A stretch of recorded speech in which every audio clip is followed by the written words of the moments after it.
Podcast 119. That is a solid rock and roll band. That is called the Dirty Nil. That's what heaven feels like. We are lucky enough, the WBV Podcast, which is a comedy podcast, we talk comedy things, we actually get to talk to those guys tonight. It's Dirty Nil.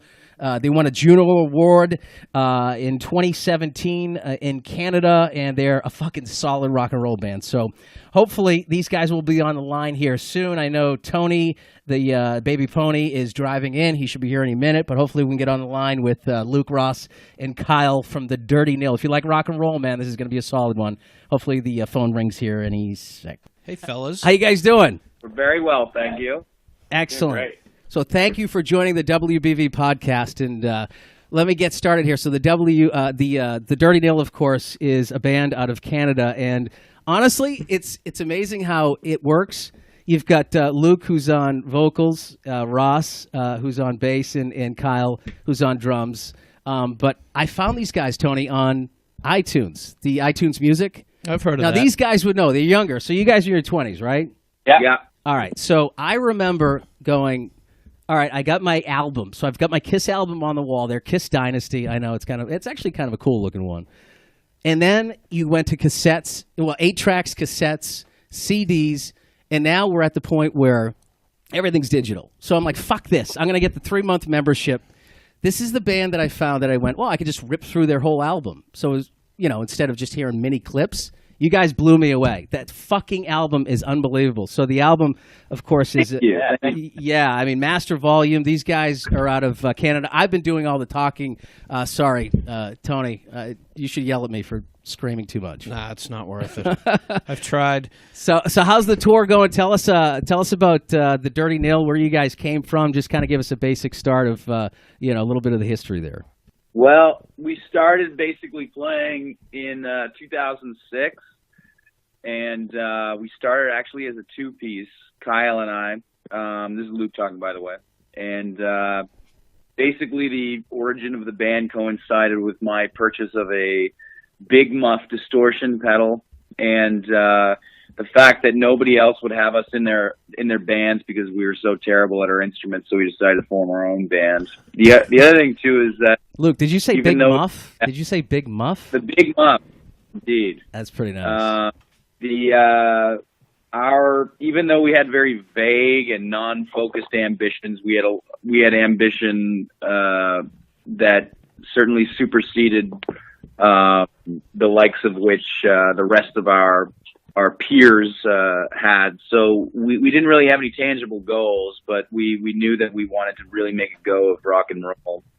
And basically we just started out playing in my parents' basement, playing like 45-minute kind of like Black Sabbath riff covers just without vocals.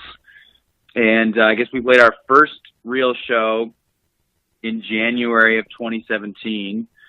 And under 2007, yeah, that's the one. Basically, we were a 2-piece for a while, and then how did the 2-piece work? So, were you talking like Jack White? Were you talking the sort of White? Were you talking drummer or guitarist? Yeah, exactly. Yeah. Oh, okay, gotcha. But really stale because I was tired of playing guitar constantly, and the kind of digital low-end pedals that I was attempting to use to approximate a bass player were always kind of working against me, and I had not the patience to refine that kind of system. So we started playing with our friend Dave Nardi, who went to the same school as us, and we put out a bunch of 7-inches over the years. We did our first real American touring in about 2013, and we've kind of been focusing pretty heavily on the United States since then. We went to Europe the first time in 2016, and then basically we released our first album, Higher Power, in the beginning of 2016, and then released a compilation last year of our early 7-inch records that we made. Let's dig into that, Luke, because I'll tell you right now, everything you're just saying, I've gone on a spree of listening to your stuff, all of your stuff, man. I'm not kidding. I'm at work. I'm literally going, this album is ridiculous. It's kind of like the only thing I could, when you hear Nirvana for the first time, or you hear a band that you go, well, no, I'm serious. I mean, when you hear something that's just fucking good, and you want to go backwards, right? So when Dookie came out, everybody was like, what the fuck is this? It's mainstream, holy shit. And they go, hey, let's check out Kerplunk, or let's check out, Nirvana's Bleach or Incesticide. And you go, wow. And I did that with you guys. And man, I was fucking loving it. I'm like, Zombie-Eyed, what the fuck is this? And then there's, you guys like fucking up young. But that, sorry, Luke, to jump in, but that led me to Dave. And I noticed that Dave, so Dave was the bassist, Tony. Dave Nardi was the bassist, and it looked like Ross took over just after you won the Juno Award. So these guys won Breakthrough Group of the Year 2017. The Juno Award for us in the U.S. here is like a Grammy. So 2017 Breakthrough Artist. Congratulations, by the way, guys. Thank you. Thank you very much. So what I was doing was I'm going to your back catalog and I'm checking it out. I'm like, wow, to me, you're a straightforward rock band, and I fucking love that. And that's the one thing. The first thing I reached out to your social media team was like, these guys, they're literally carrying the torch of rock and roll forward, and I was just blown away by the album. Then I kind of go back into your catalog, and I noticed that Dave sang a lot. Dave had sort of that punk sound, and I feel like the music was definitely a little bit more sort of punk. How do you sort of fill the void for Dave leaving there when it comes to sort of the vocals? Or are you guys doing those live, those songs that he was a majority of? No, we've kind of left that in the past. I mean, that was definitely certainly an era, a brief kind of era when we were kind of trading off on the microphone. And I mean, part of the reason why we parted ways was kind of increasing pressure to kind of go in a certain direction rather than trying to kind of do, 80% power pop from me and then like 20% hardcore. I think it was kind of beginning to clash with what our career goals were, and didn't always leave the most, I would say, clear vision of what our band was when we were in our support slots opening for bigger bands. So it was a very natural parting of the ways because we just had very different goals in mind. I mean, when we parted ways with Dave, a lot of the reason was because, as I said, we had clear career goals that we wanted to do and we wanted to fulfill.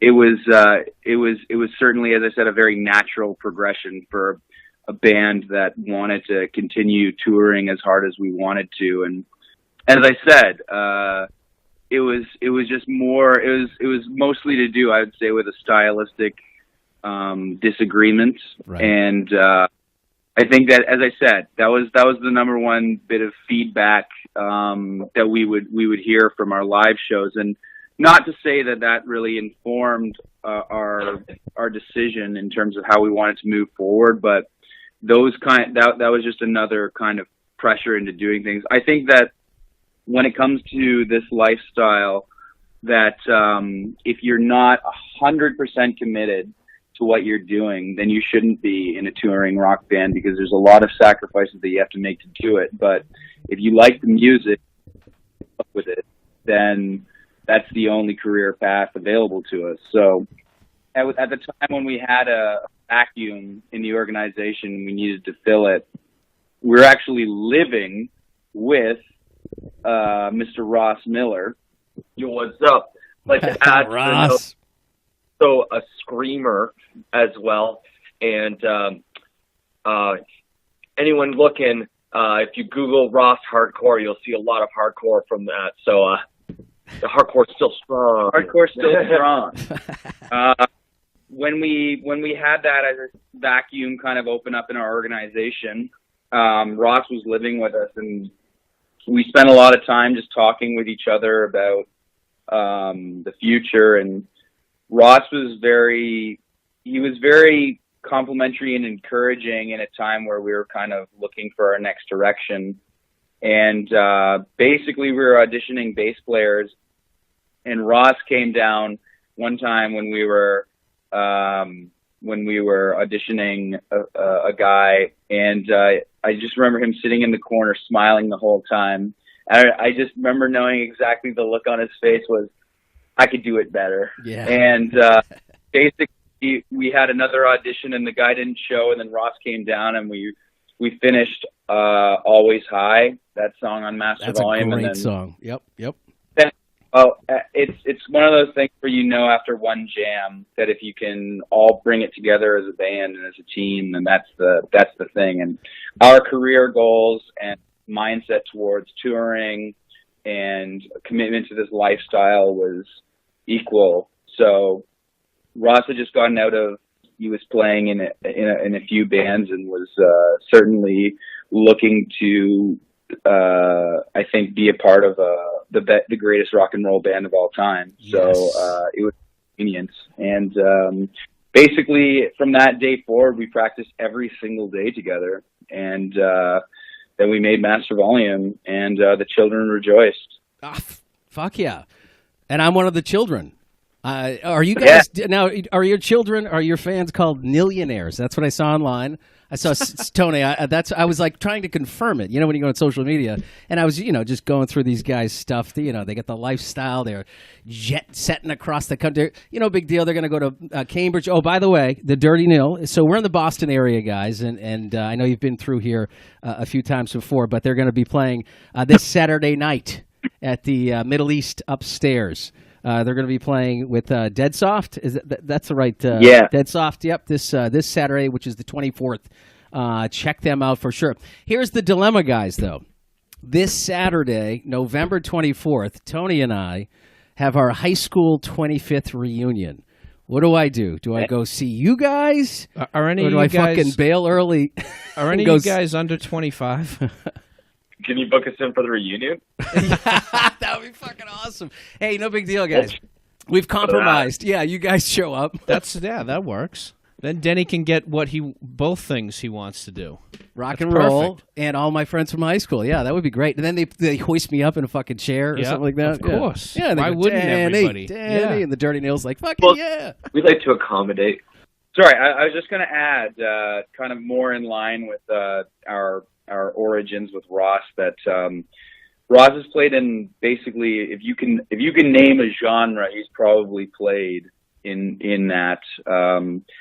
So I think that when it came to kind of bringing these new kind of songs, and I was kind of born new territory as a writer, having somebody with such an eclectic mindset was a really, really important force in that, because I could kind of explore whatever tendencies I was kind of leaning towards.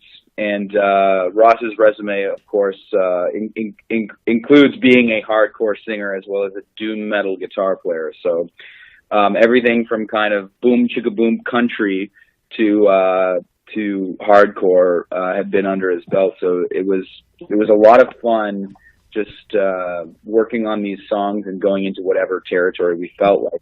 There was no kind of rules at all about what the band should sound like. We were just kind of trying to make the best possible songs. That's unbelievable. Dude, I mean, your music is, like I said, I mean, Master Volume. And by the way, just to sort of talk about how the former member leaves and you get Ross, and you did the right thing. I mean, the album is phenomenal. I mean, from front to back, as a music person, I've loved, all types of genres and whatnot. But man, I'll tell you, that's one of those where I was just blown away. I mean, the way that he just talked about Ross, I wish I could have Luke come to the reunion and talk to the girls that didn't hook up with me. Hey, this is Luke. Yeah. And Luke's like, no, listen, he's he knows most genres of music. He's a disc jockey, and he's talked about music before. I thought you were going to talk about me like Luke's that. smooth as hell, dude. He's a good-looking dude. I'm sure you're doing pretty good on the road there, guys, right? Everything's okay? Right? Luke only talks about me like that. No shit. All right, so the Middle East Upstairs, if you're listening, this is the Dirty Nil. We are the WBV Podcasts. Very, very excited for you guys to come on. One thing I did notice, so in my research, Tony, I did my research on these guys here, and I found out... Sounds like you did. I did my research there, Tone. Luke, I'm going to call you out, and I think we're on the same page here.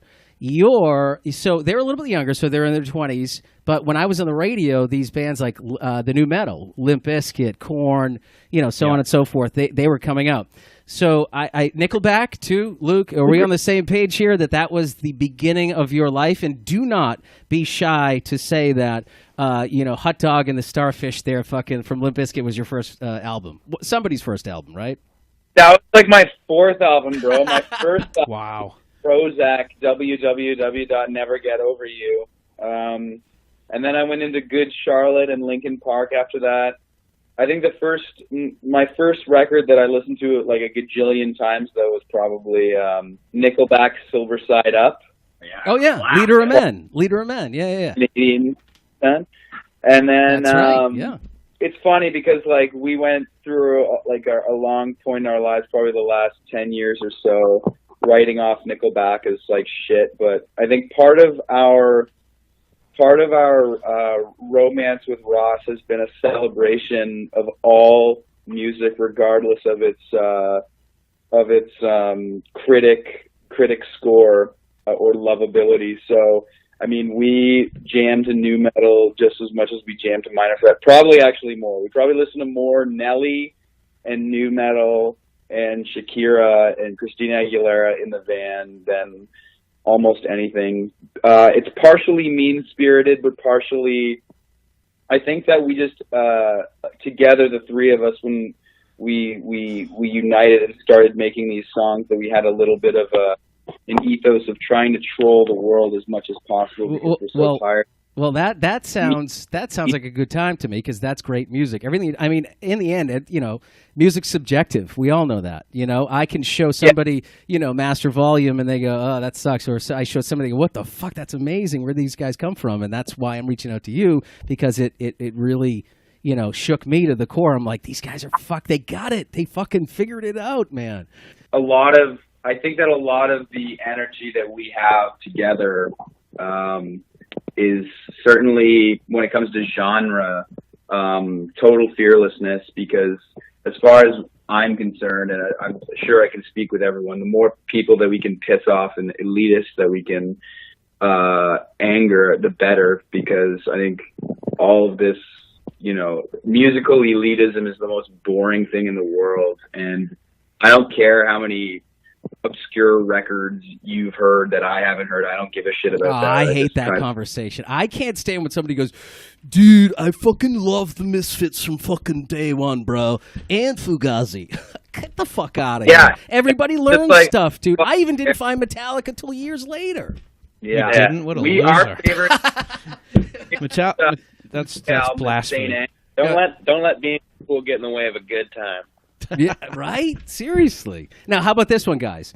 Would you cover a metal version of Christopher Cross's Sailing? Oh. Tony and myself are big fans. He's got the voice of an angel, right, Tony? He'd be doing me a solid. My dad wouldn't be happy about that. He beat Pink Floyd for Album of the Year at the Grammys in 1980 or whatever. Still hasn't forgiven him. No, Chris Cross. Someone say Chris Cross. Not Chris. Yeah, not the early '90s rap duo. Oh yeah. Of course. The man who disappeared after that. Hey, had a question about this. So I know when it comes to sort of, I don't know shit about music. So what I've read is Luke knows his stuff when it comes to.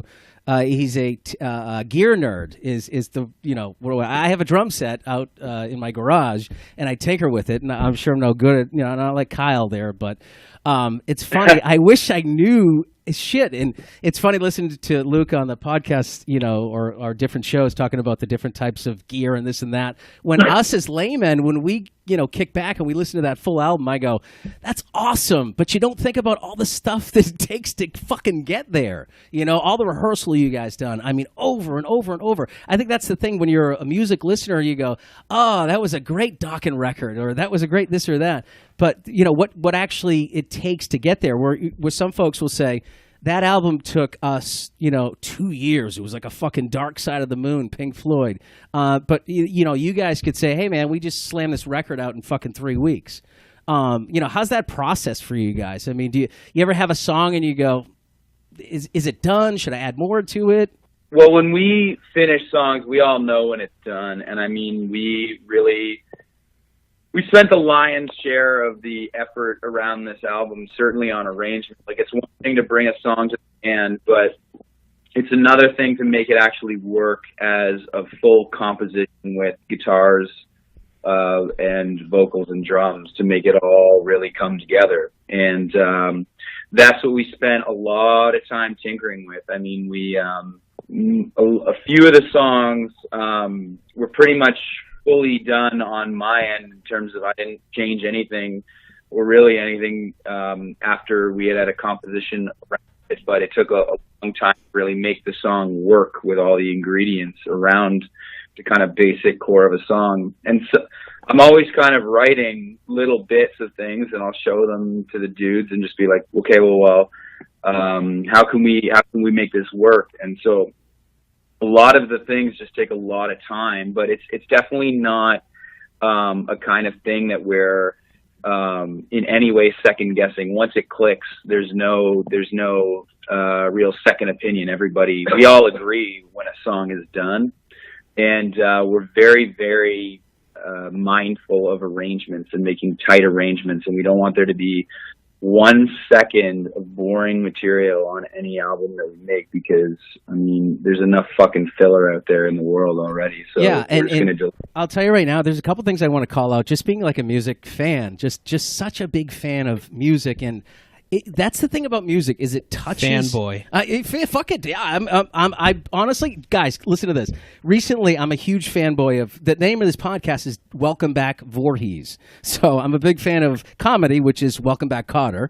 And then I'm a big fan of Jason Voorhees because he fucking kills people. I actually recently went to where they filmed the first movie. You guys know Friday. Please tell me they know where Please tell me you've seen Friday the 13th. Yeah. Okay. As long as you knew what he was all right, referencing. Hold on. Here's a Scream question. Who was the first killer in Friday the 13th, the first movie? Let's ask the Dirty Nil guys. It was his mother. Yes! I think that was that Kyle? Yeah. Aha! See, winner, chicken dinner. He knows what's up. Anyway, yeah, I went on a tour and I paid like $300 to go on the tour. Me and my wife, and she's just fanboy. So anyway, we're getting back to fanboy. So that's right. I love rock and roll, and I love fucking. Did you like the new Halloween movie? I did. I have not seen the new Halloween movie. I saw 1,000 other. No, I haven't seen it yet. Yeah. Go figure, right? Yeah, I'm such a horror fan. I haven't went yet. No, but two things I wanted to say. Just jumping out quick. So, Kyle, you're drumming on "Fucking Up Young." Is that the correct title? Yeah. Unfucking believable. Love that, dude. And I've got a drum set. I swear, You're playing Tony. the fucking drums right now. No, Every I'm time gonna you be- say something, you fucking pound your fist like a fucking dictator. Yeah, don't. It's I'll good tell for you. the audio. I have a drum set. I have to take lessons, but I will be. Do you have any lessons online, Kyle, I can do? Because I love that beat, man. I don't have any lessons online. I could work on it, get into it. I know, right? Well, you guys are coming to Cambridge. Why don't you come over and help Denny play the drums? yeah, you can't do that? I mean, of course. I think that's a reasonable ask. Good. Well, if you come down to the show, we'll have room. We'll have a practice time in the middle of the set. Well, now he's definitely not going to his reunion. I was just going to say, you guys are luring me away from the reunion so fast right now. You don't really want to talk to? Oh, there's plenty of those. People you don't want to talk Come to. rock. Oh, people you know. Oh, yeah. Well, that's what reunions are, right? I mean, you guys are what? So you guys are about, 10 years out of high school? Yep. Yeah. So did you have your 10th already? No, waiting on it. Maybe it'll happen this holiday. That'd be cool. I don't want to do it. It's good to 'cause go it's when you've got some fame. You are a drama queen. Wait a second. You do? Wait, what year did you guys graduate high school? 2008. All right. Oh, wait. So, that's this year. What do you Yeah. say? Yeah. Oh, You- they better hurry up. You only got about a month. Are and you a half guys? left. How does it work in Canada? You guys going to go? Actually, probably it's the high same school. as It's it the same works in thing. in this country. Yeah, I don't know. Oh, we all Or skate. try to We all organize skate it, yeah. there. It's on a frozen pond, and we play hockey.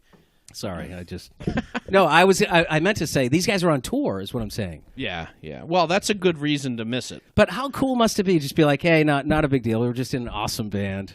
You guys must love the fact you can go back and say that in Dundas. Yeah, sometimes it's fun. Depends on who you're talking to. I'm going to structure the whole event around us because everybody else will just be chilling, Yeah. But we'll probably play. I'll naturally go to their high school reunion. Is that Ross talking shit? I love it. Be great to have a talent to do at your reunion. Oh God, these guys are so fucking talented, dude. You guys should do that. That would be a great idea for the video. And by the way, doing your videos, I love the fact that it's tongue in cheek, like the Blink 182 stuff. You guys, you're fucking right on the money. That's got to be fun to do videos, right? Yeah, it was a lot of fun doing that one. There's at some point there will be some blooper reel of us falling off those segways. That you guys kind of had the sort of like 98 degrees sort of thing going there with the gold chains and whatnot. Control the world, baby. So is the road going good? Everything going smooth for you guys? You so right now you're DC, New York, and then I believe they're going to be at the Middle East upstairs this Saturday, which would be November 24th of the Lord's year of 2018. Where are you guys right now? DC? Yeah, you. That was the only question I had written down. Oh, that's good. That's it. That was really Where are good. you guys? What hotel are you staying at? So guess what room number we are? 666 in the Super 8. No, okay, one more guess. 411. Don't say 69. 69, you're bro. close. Would you say 420? Yeah. Nice. You know what's cool, man? I smoke fucking weed, bro. I smelled weed when I walked in your You house. know why? Because I fucking took my wife and kids. Because his wife's not home. My it's wife real, and kids leave, real guys. rock and roll. He's down here blowing smoke into a paper towel roll with stuffed with Kleenexes. I'm 43, guys. Listen. I'm an older man. It's legal in Massachusetts now, so I had a couple And beers. the entire I'm like, country of Canada, by the way. dude, I'm literally driving home. Like, I'm fucking 40-something. I'm like, so excited. It's the Dirty Nil. And I'm like, don't smoke. And I went, I took a whack, and I went, damn it, you smoked. Of course. Fuck. But I'm fine, right, guys? Doesn't sound like I'm high, right? Yeah, you're fine. You're fine. I'm glad.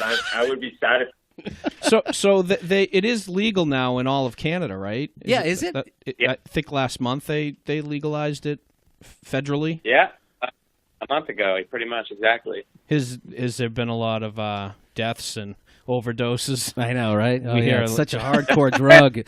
Like, are you fucking serious, dude? I mean, the opiates are the worst thing, I think that's finally not being said by, congressmen and senators that we can't allow weed to be legal or people are going to die. Well, you guys, it's the recreational weed. I don't know if you're into it, fellas. You don't have to. You can nod your head if you are. Is tomorrow? It's great. it's been legal for me since I was 4. Wait, I'm sorry. That cut out. This goddamn delay on the. He said it's been legal for him since he was 4. Oh, okay. So you guys are crushing drugs, doing. Is that a big thing on tour? It can't be. There's no way in 2018 you guys are blowing lines and going on stage. No. Definitely not. You can. I mean, if you were, then it's a real short-lived. I mean, look at most bands from the '80s. That's the reason they stopped. Well, yeah. performing. Look at the Rolling Stones. I'm surprised they've. Keith Richards. Look at him, huh? That guy. Jesus Christ! All right, guys, we're gonna move into the part of the WBV podcast where we talk about 5 questions the Dirty Nil has not been asked. So you guys, I've watched your I was going to say watch your podcast, but can't really do that. I've listened to your podcast. I've watched some interviews and stuff like that. So hopefully I have 5 questions you've never been asked while on tour. By the way, That's fucking incredible. where was that again? Was that up in Canada or was that? That was in Quebec City, yeah. Did you get to meet the guys? I did. Who was that? Luke? Birthday, my 27th birthday. No way. Good day. How were they? Were they good guys or? I was actually disappointed by how nice Pete Townsend was. You want him to say, fuck you, piece of shit. I wanted him to tell me to fuck off, but he didn't. That sucks, man. I feel bad for you. How about this? Fuck off. There you go, Luke. You're good. Yeah. From thank a minor celebrity who may get you 7 more Minor fans. celebrity. Wow. I was a disc jockey many years ago. All right, here we go. 5 questions the Dirty Nil has not been asked, hopefully. So All right, let's see. So here we go. Your label forces you to change your look. So if your label comes to you guys, and by the way, your look is great. Luke, I like the stars. So if the label says, hey, listen, you know how everybody loves Slipknot? I want a mask. I want your face painted. I want this. I want that. You know how everybody has sort of a gimmick? What do you choose? I'm going to give you 2 choices. What do you choose? Your label, you have to do it. Here we go. You all dress like 3 bloody Chucky dolls, right? So you're completely in the My Buddy outfit with blood all over you, and that's your gimmick, okay? Or the other one is your mask is a freshly severed giraffe head tucked into your Jinko jeans from the 90s. So it's a cord-out giraffe's head tucked into your Jinko jeans. Which one are you guys going to go with here? I think option 2. I'm going to go with the severed. Yeah. Right now, they're texting their social media manager and going, "What the fuck did you just get us into with this idiot?" Guys, the whole point of these questions is just so Denny can write down a bunch of stuff. The answer doesn't matter. It's more of a masturbation exercise for him. So just say the second one. I'm first off, I'm in heaven right now because I'm talking to a fucking band I love, and the fact that I get to throw some circus shit at them because I can tell they're really funny guys online. All right, so I think it sounds like you're going with the freshly severed giraffe heads tucked into the Jinko jeans, right? We're in. Oh, yeah. So that's Gotta it, do guys. that one. I'm telling you, that's going to be the one that gets you the next record, which is Giraffe Volume. That's going to be an amazing album. All right, here we go. Number 2. Nope. So you've never been asked that question, correct? Did I win? No. No, definitely not. Question number 2. The worst thing that has been drawn on you when you were passed out shit-faced. Like, the most common thing when I was at Westfield State College in the 90s was a dick going into my mouth and the balls around my chin. He thinks Pretty good. Sounds like a classic. He thinks You that guys was must just have had Old that shit. Faithful. He thinks that was just a picture, but it was. It was. We were drawing the reenactment. Oh, Jesus. You guys must have been drawn on. Come on, everybody. It happens to everybody. I think the greatest thing that I've ever been drawn on while I was drunk was at a sex show in Amsterdam. I was Jealous. I was pulled up onto the stage for the final act, and the lady made me lie on my back and took my shirt off, and she wrote the end on my chest, but she didn't use her hands, but she wrote it in a Sharpie, and I'll leave it at that. Oh, kind of like when a car's getting dried. There's something hanging out over the front. Could have been. Yeah, kind of She like used her a foot. car wash, but she used her God-given talent. Excellent calligraphy skills. We used to pretty get fun. out. So when we were in college back in the 90s, I always have to say back in the 90s because these guys were younger back Not then. born. We would put Ozzy. You know how Ozzy has the he has the tattoo OZZY on his knuckles? Oh, yeah. Yeah. Oh, yeah. So that was the classic one. Yeah, that's, Ozzy on the knuckles. You guys got me, you fucking assholes. All right, move on to the next one. Here we go. Number 3, 5 questions the Dirty Nil has not been asked. Have you ever joined a migrant Canadian caravan to sneak into the United States? Come close, but never. Aren't they all? Does anybody have to sneak into the United States? I mean, you guys are, I think we said it earlier, up by the Niagara Falls, right? Where you guys grew up? Yeah, Niagara Falls. Oh, right over there. Okay. Yeah. There's no sneaking in. We're all like just the same. We might as well just open the borders. It's all good. I hear Canadians, we love you. I hear there's some great strip joints up by that way. This question, This doesn't count as one of the questions. Sundowner. Sundowner. Okay, I'm taking a mental note of that. In what city? Yeah. What city's that? Niagara Falls. Oh, Niagara Falls. Yeah. What's the one? Oh, I went to when I was 18. I went to it was St. Catherine Street. Oh, that's, Super That's sex. Montreal. Well, I'm just telling you where I went. I got kicked in the head there by a stripper because I stood up when she was going down. Were you on Sniffer's Row? No, shoot. You got Yeah. a dance and you stood up. No, like we were on Oh, gotcha. my camera. I was like, "Well, I'm going to the bathroom now." Just got clipped. That's rude. Have some etiquette. All right, we're going to move on here so nobody's joined a migrant caravan from Canada. All right, so here we go. This one's kind of deep. This one's definitely a deep one. Let's follow me here. So your next album release party. So we're looking into the future, okay? So the future, so after Master Volume gets you all the fucking ladies you want to smash and, all the dudes you want to fucking hang out with. That guy's cool, man. Look at his flat top. Your next album release party, okay? So it's a brand new one. You're in LA. You guys are fucking massive. Your date is, and I'm going Canadian for you guys. Your date is half Pamela Anderson and half Neil Young, both prominent Canadians, okay? Now. Both old.